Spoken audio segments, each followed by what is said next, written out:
Hello guys! Magandang umaga sa inyong lahat ng hali, hapon, gabi. Ito pong yung lingkod, Madam Kain. Ay! Hisasiburi madlang people, si Madam Kain. So after ng work ko, nag-lunch muna ako sa aking hangout. Ayan, itadaikimasu na siya at kumain na siya at uminom na siya ng miso-shiro. O, kamusta ka naman ngayon mga friends? So, ayan, sumubo na po ako na aking kainin. Inuna ko muna ang gulay, pampahaba ng live.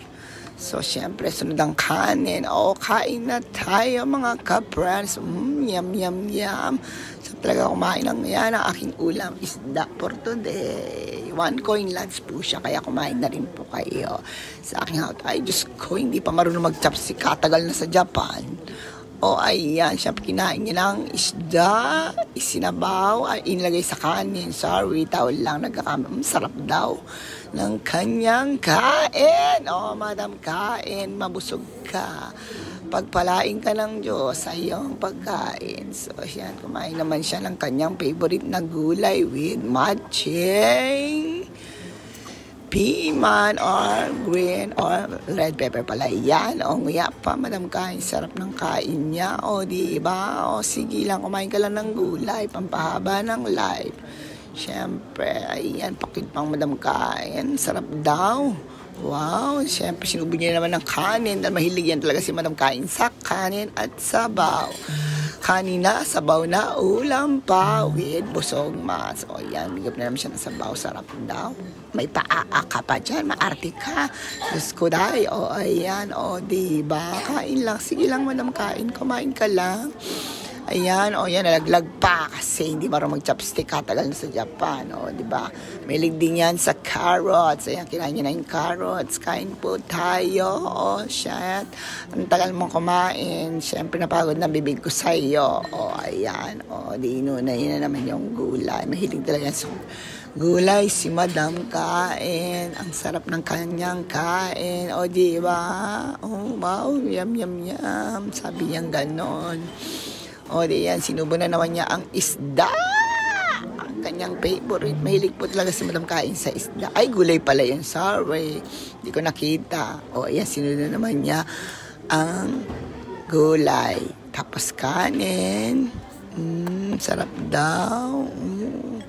Yan, ano pa? Ang gulay na naman ulit. Pampahaba ng buhay. Si gulay. O, yan. Para matano yung tiyan mo dyan. Matunaw yung mga sebo-sebo mo para sa kinain mo. Kaya papatunaw yan ang gulay. Ayan ang gulay na yan. O, gulay na naman ka ulit. O sige, kain lang hanggang sa mabusog. Sarap. O tapos ngayon, ayan, kanin na naman. O sige, kain lang. Nguya lang. Sarap. May patingin-tingin pa siya doon. May nakita yata siya. Sino kaya yun? Baka pogi. O yan, sumilip na naman siya ng sabaw. O, sumilip ka na naman. O, ano ba yan, Madam Kain? Idiretso mo lang yung pagkain mo.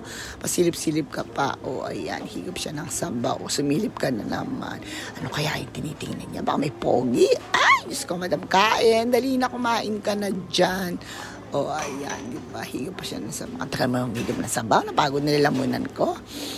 O yan, so higop ng sabaw makain, may paimot-imot pa siya. Wow, sarap daw. O yan, ano naman susunod mo ikakain. So, ayan, ang isda, dahan-dahan lang, baka matinig ka, Diyos ko.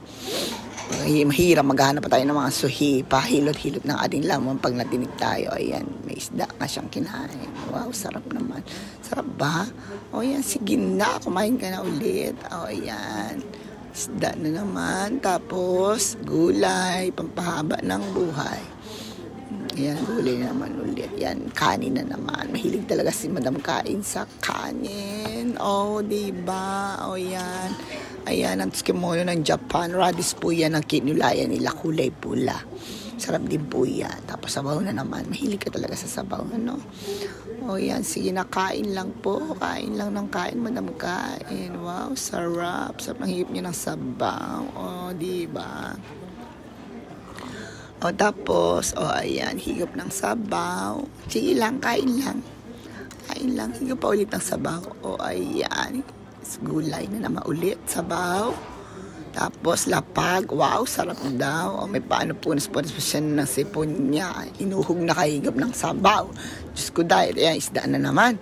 O tapos, ano naman, ano ba, ba't hindi mo makuha ng chopstick mo? Tagal-tagal mo na sa Japan. Ayun, nakuha din niya.